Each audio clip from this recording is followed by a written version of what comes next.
રાજકોટ જિલ્લાના ધોરાજીમાં ભક્ત શ્રી તેજાબાપા અન્ન ક્ષેત્ર સહાયક મંડળ ટ્રસ્ટ નેત્ર યજ્ઞ સમિતિ અને કીર્તન મંડળ દ્વારા નિઃશુલ્ક નેત્ર નિદાન કેમ્પનું આયોજન કરવામાં આવ્યું હતું।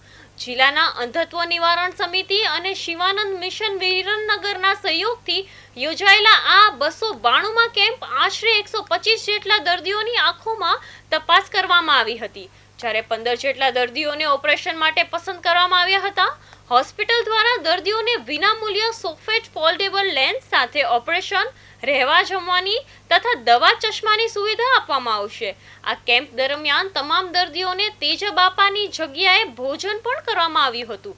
ટ્રસ્ટ દ્વારા વર્ષભર અનેક સેવાકીય અને ધાર્મિક પ્રવૃત્તિઓનું આયોજન કરવામાં આવે છે, જેને સ્થાનિક ભક્તોમાંથી પણ ઉત્તમ પ્રતિસાદ મળી રહ્યો છે। ભક્ત શ્રી તેજાબાપા ક્ષેત્ર ટ્રસ્ટમાં પ્રમુખ તરીકેની ફરજ બજાવું છું। આજરોજ તારીખ 13/5/2026ના રોજ નેત્રયજ્ઞ કેમ્પનું આયોજન કરવામાં આવેલ છે।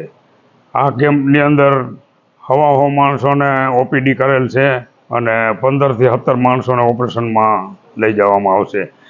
આવી અનેક પ્રવૃત્તિઓ ભક્ત શ્રી તેજાબાપા ક્ષેત્રમાં કાયમીને માટે થાય છે। અહીંયા સબવાહિની છે। મારું નામ સુરેશભાઈ મુરજીભાઈ વઘાસિયા, અહીંયા તેજાબાપા ટ્રસ્ટમાં મંત્રી તરીકે ફરજ બજાવું છું। બાજુમાં આર.કે. કોયાણી જે ટ્રસ્ટના પ્રમુખ છે, અને અમે આ તેજાબાપા અન્નક્ષેત્ર દ્વારા અને વિરનગરના સહયોગથી દર મહિનાના બીજા બુધવારે નેત્ર કેમ્પનું આયોજન કરીએ છીએ।